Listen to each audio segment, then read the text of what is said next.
제가 수요 예배를 드리기 위해서 제 사무실을 딱 나서려고 하는데 전화 한 통이 왔습니다.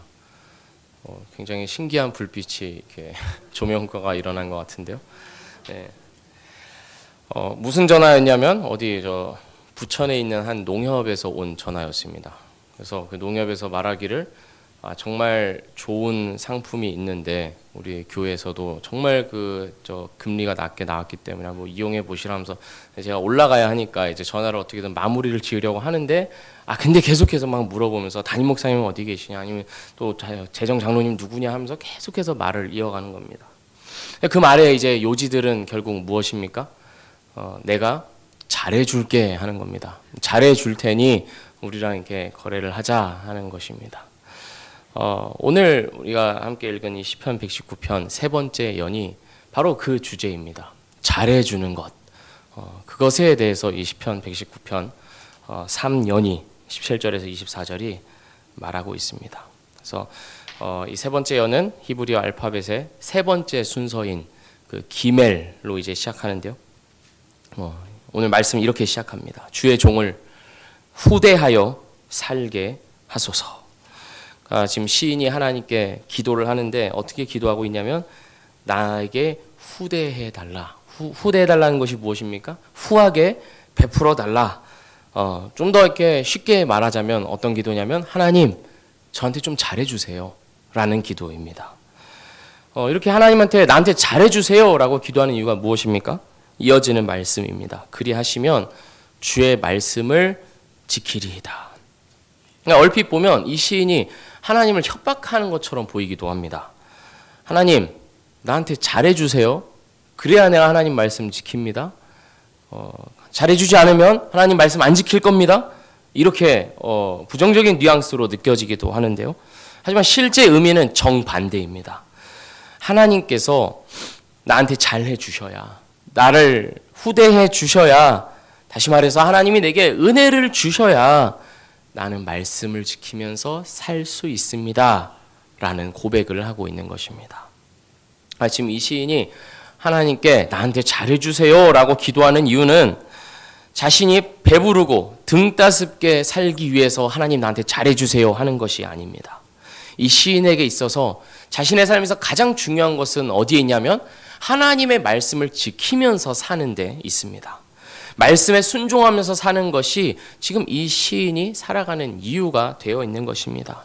하지만 시인은 자기 스스로는, 자기 힘으로는 그러한 삶을 살 수 없다는 것을 너무나도 잘 알고 있습니다. 내 노력과 의지와 결단으로 하나님의 뜻을 행할 수 없음을 알고 있습니다. 내 힘과 노력에 달린 것이 아니요 오직 하나님께 달려있다는 것을 자기 인생의 그 실패를, 숱한 실패를 통해서 배운 후에야 이 고백을 하고 있는 것입니다. 그래서 시인은 하나님께 자신의 이 무능력함을 고백하면서 내가 하나님의 말씀을 좀 잘 지키면서 살 수 있도록 저에게 잘해 주십시오. 저에게 좀 은혜를 주십시오. 하나님 저 좀 도와주십시오. 이렇게 고백하는 것입니다. 그렇다면 이 후대한다, 잘해준다 라는 말에 담겨있는 의미가 무엇일까요? 하나님께서 뭘 어떻게 해주셔야 후대하는 것일까요? 시인이 지금 말씀을 지키고 행하기 위하여서 하나님께 기대하고 요청하고 있는 바가 무엇이겠습니까? 19절 말씀입니다. 죄송합니다. 18절입니다. 내 눈을 열어서 주의 율법에서 놀라운 것을 보게 하소서. 시인이 지금 하나님께 잘해달라고 하면서 요청하는 바가 무엇이냐면 그 구체적인 내용이 바로 하나님 말씀에서 놀라운 것을 보게 해달라는 것입니다. 이걸 개역 한글 버전으로 읽으면 좀 더 이 의미가 풍성해지는데요. 주의 법에 기이한 것을 보게 하소서라고 합니다. 기이하다. 그러니까 놀랍다보다 좀 더 심오한 의미가 담겨 있죠. 기이하다. 이 기이하다라는 말은 우리가 일상적으로 볼 수 없는 어떤 신기한 현상을 보면서 기이하다라고 합니다.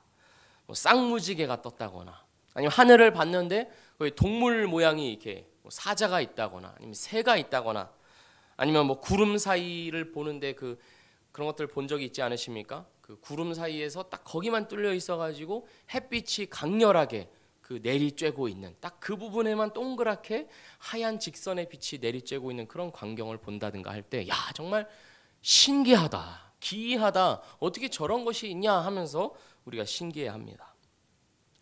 저도 지금까지 살면서 제 자신에 대해서 기이하다라는 말을 몇 번 들은 적이 있는데요. 첫 번째는 제가 결혼했을 때입니다. 야, 너가 결혼을 한다고 하면서 제가 한 번은 이제 그 학교 교수님들 학교 다닐 때였으니까 교수님들 소개시켜 드린다고 이제 아내랑 같이, 당시에는 아내가 아니었습니다만, 데리고 이제 학교를 가서 인사를 시키려고 하는데 동기들도 있는 것이죠. 동기들이 이제 보면서 인사를 하는데 저한테 와서 하는 것이 아니라 제 아내한테 와가지고 막 이렇게 굽신굽신하면서 고맙습니다. 고맙습니다. 제가 어떠한 자인지 이제 아니까, 그렇게 그 기이한 어떤 그러한 반응을 보이는 것입니다. 제가 목사가 되었을 때도 마찬가지였습니다. 저랑 같이 연극하던 어떤 그 선후배들은, 동기들은 뭐라고 하면서 한동안 제가 연락이 없다가 그렇게 그런 소식을 전하니까 굉장히 기이하다, 신기하다 이런 말을 했었고, 또 제 스스로 느끼기로는 제가 아들을 둘을 낳고 이제 그 함께 생활하고 이제 둘이 자고 있는 것을 볼 때 너무 신기하다, 기이하다 이런 생각을 하곤 합니다. 어떻게 모두가 이런 생각을 하시겠지만 다 그냥 그 청춘만 같았는데 어떻게 또 아버지가 돼서 내가 이런 삶을 살고 있나, 아직도 믿기지 않고 있습니다.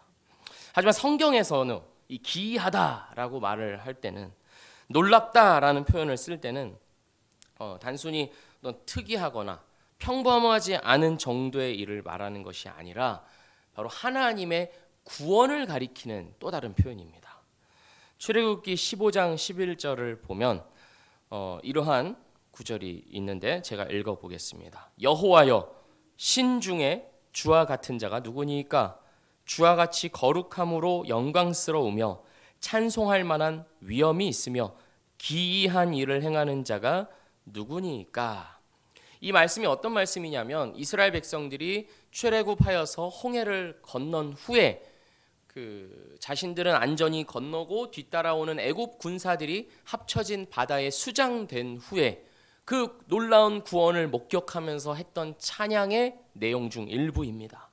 여호와처럼 기이한 일을 행하는 자가 누구니까? 그러니까 그 구원을 경험하고 그 구원을 기이한 일이다 이렇게 표현하고 있는 것이죠. 시편 98편 1절에서는 또 이렇게 이야기하고 있습니다. 새 노래로 여호와께 찬송하라. 그는 기이한 일을 행하사 그의 오른손과 거룩한 팔로 자기를 위하여 구원을 베푸셨음이로다. 기이한 일을 행하셨는데 그것이 바로 곧 구원이다 이렇게 말합니다. 그러니까 주님의 법의 기이한 일, 주님의 율법의 놀라운 일은 하나님의 구원을 가리킵니다. 하나님께서 자기 백성에게 약속하시고 성취하시는 구원입니다. 시인이 지금 기도하기로는 하나님께 그 구원을 자기의 생활에서도, 자기의 삶에서도 맛보게 해달라고 기도하는 것입니다. 과거에 자기 백성을 구원하신 하나님께서 지금 자기도 구원해 줄 수 있음을 보고 깨달을 수 있도록 나의 눈을 좀 열어주십시오. 그 구원을 좀 보게 해주십시오 라고 하는 것입니다. 과거에 자기 백성에게 은혜를 주셨던 그 하나님이 과거에만 머물러 있는 하나님이 아니요, 오늘 내 삶의 하나님인 것을 내가 알게 해 주십시오. 오늘도 나와 함께 하시는 하나님임을, 자기 백성에게 주신 언약을 지금도 지키시는 분임을 나로 하여금 깨닫게 해 주십시오 라고 구하고 있다는 것입니다.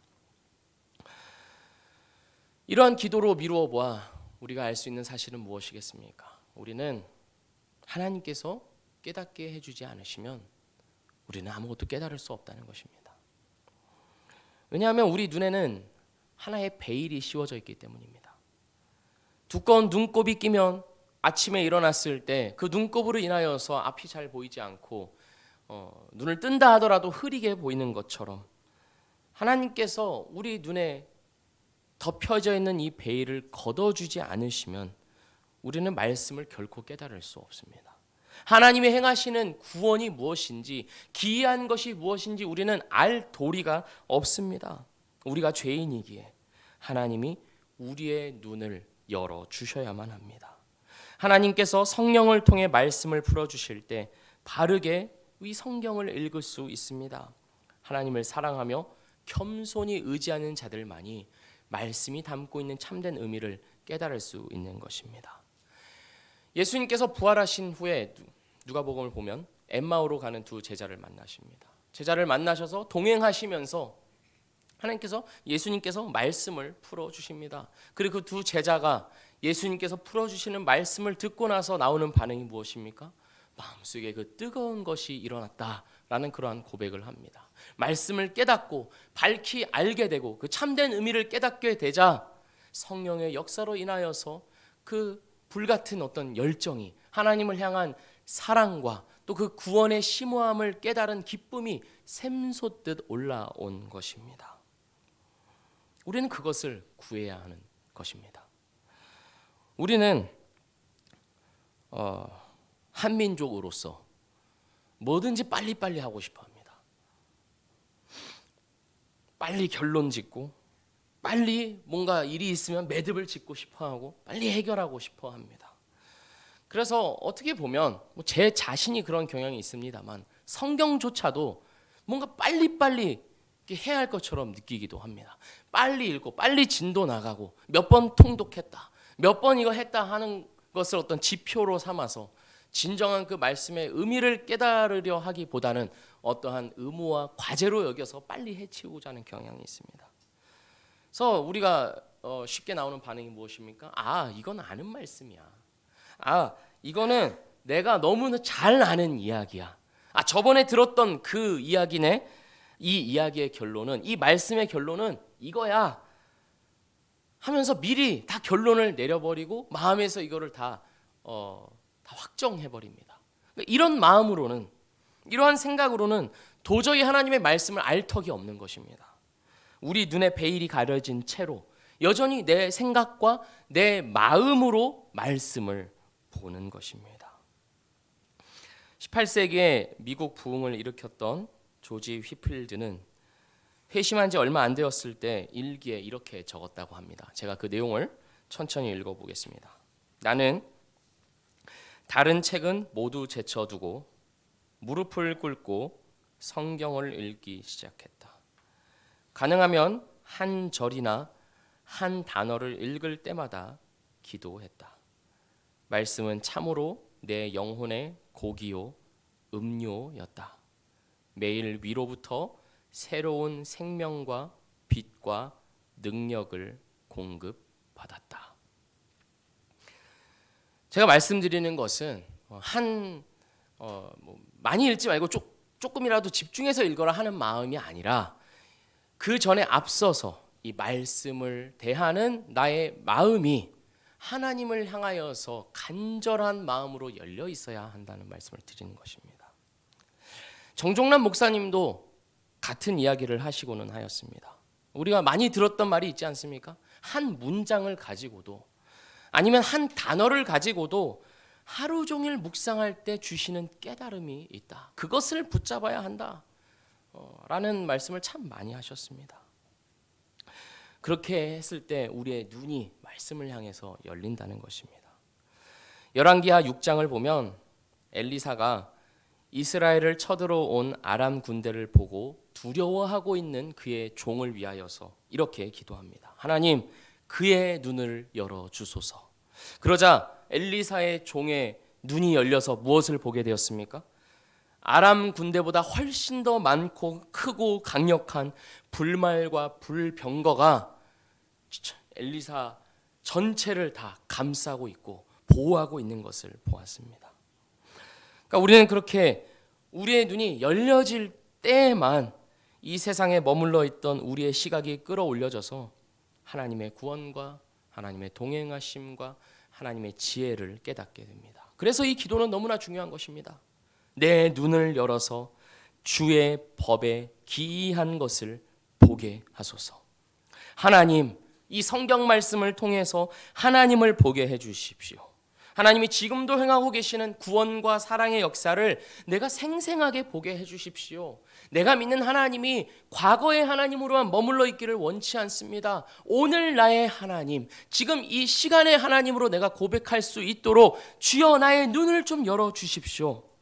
우리는 성경을 펼 때마다 또는 예배에 참석하여 말씀을 들을 때마다 이러한 기도로 하나님을 힘껏 의지해야 합니다. 우리가 이러한 기도를 해야 하는 또 다른 이유는 바로 우리가 나그네이기 때문입니다. 19절 말씀입니다. 나는 땅에서 나그네가 되었사오니 주의 계명들을 내게 숨기지 마소서. 시인은 지금 자신을 나그네라고 인식하고 있습니다. 여기에 살고 있지만 여기에 살고 있지 않은 이방인입니다. 자신의 땅은 없고 잠시 스치고 지나가는 방랑객으로 스스로를 여기고 있습니다. 그러니까 나그네라고 하는 이 고백은 지금 자신이 본향을 향해서 향하고 있다, 걸어가고 있다라는 의미를 내포하고 있는 것입니다. 만약에 우리가 나그네가 아니라면 어떨까요? 이 땅의 정착민이라면 어떨까요? 이곳에서 천년 만년 머물러서 살 사람들이라면 우리의 삶이 어떻게 될까요? 만약 그렇다면 우리는 굳이 이런 기도를 할 필요가 없습니다. 주의 법에 기이한 것, 놀라운 것, 주님의 구원을 보게 해달라고 간청할 필요가 없습니다. 그때 우리가 해야 할 기도는 이런 것입니다. 천년 만년 살아갈 이곳에서 이전보다 더 잘 먹고 이전보다 더 배부르고 더 만족하면서 살게 해주십시오. 더 잘 즐기게 해주십시오. 우리는 그런 기도를 해야만 할 것입니다. 하지만 우리의 정체성은 나그네이기에, 영원한 본향이 있기에, 약속을 받았지만 아직 완전히 이르지는 못한 하나님의 나라가 분명히 있기에 우리는 이 기도를 끊임없이 해야 합니다. 그 영원한 본향을 보게 해달라고. 이 세상의 편리와 안락과 여흥에 취해서 정작 내가 영원히 이르게 될 하나님의 나라에서 내 마음이 떠나가는 일이 없게 해달라고 기도해야 하는 것입니다. 이 기도는 내가 가고 있는 인생길의 최종 목적지를 보게 해달라 하는 기도입니다. 제가 고등학교 시절에 아주 잠시 그 미국에서 생활을 했을 때 크로스 컨트리라는 팀에 들어간 적이 있습니다. 그게 뭐 하는 것이냐면 이렇게 달리기를 하는 것인데 대략 3마일, 5km가 좀 넘는 그 5점 몇인지 모르겠습니다. 그 거리를 그냥 일반 트랙을 달리는 것이 아니라 그 언덕도 있고 일반 길도 있고 막 물도 있고 하면서 좀 험한 지형을 그렇게 달리는 그런 고등학교 선수로 제가 잠시 이렇게 활동을 한 적이 있습니다. 그러니까 제가 미국 가서 뭐 이렇게 할 일도 없고 이렇게 영어도 못 하고 이렇게 외로우니까 그냥 뛰기라도 한 것입니다. 예. 근데 이제 그렇게 달리다 보면 지점마다 다 이렇게 써져 있습니다. 몇 마일 왔다, 몇 마일 왔다, 뭐 얼마나 남았다 이런 게 중간 중간에 이렇게 딱 땅에 꼽아가지고 세워져 있습니다. 그러니까 그걸 보고 더 힘을 내는 것입니다. 아, 이만큼만 더 가면 되는구나. 얼마 안 남았구나. 아, 이제 좀만 더 힘을 내자. 그렇게 하는 것이죠. 근데 그 표지판이 없는 경우에는 어떻게 되냐면 굉장히 좀 난감해집니다. 그것을 보면서 항상 뛰다가 그것을 보지 않고 뛸 때는 굉장히 이 체력적으로, 심적으로도 굉장히 더 지치는 것이죠. 지금 내가 얼마나 왔지? 어디로 어떻게 해야 되지? 얼마나 내가 더 힘을 내야 되는 건지 이렇게 가늠을 하지 못한 채 뛰는 게 굉장히 힘든 일이었습니다.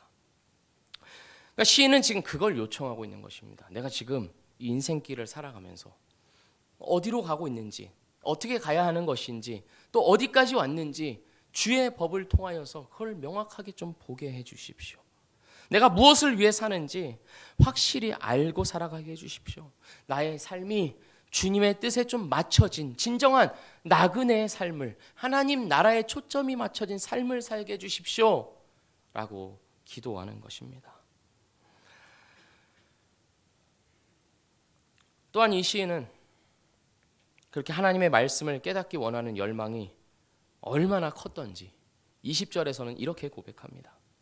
주의 규례들을 항상 사모함으로 내 마음이 상하나이다. 마음이 상하기까지 한다라고 기도하고 있습니다. 이런 말이 있습니다. 한 사람이 무엇을 사랑하는지를 알고 싶으면 그 사람이 무엇에 속상해하는지를, 마음 상해하는지를 보면 된다라는 말이 있습니다. 지금 부산에서 탁구, 세계 탁구 선수권 대회가 진행되고 있는데요. 제가 가입하고 있는 그 다음 카페가 있습니다. 그 탁구 커뮤니티인데 거기에 한 고등학생이 글을 올렸는데 그 내용이 대략 이렇습니다.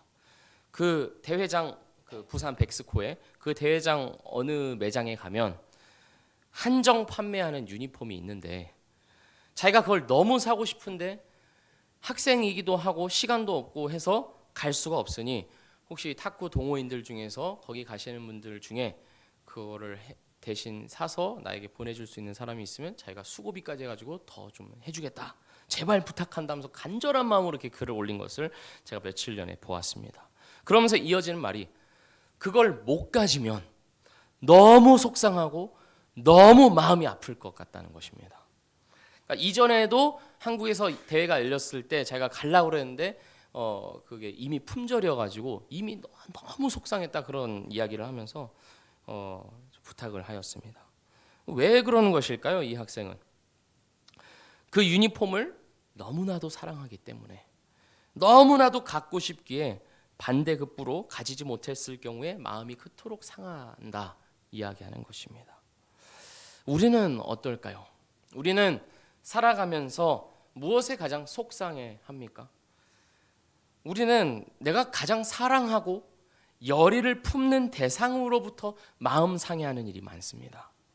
그것이 자녀가 될 수도 있고 어느 특정한 물건이나 재물이 될 수도 있고 아니면 어떤 자리일 수도 있고 사람과의 관계일 수도 있고 그 무엇이 되었든지 간에 우리는 그것을 가장 사랑하기 때문에 그것으로 인해 마음 아파합니다.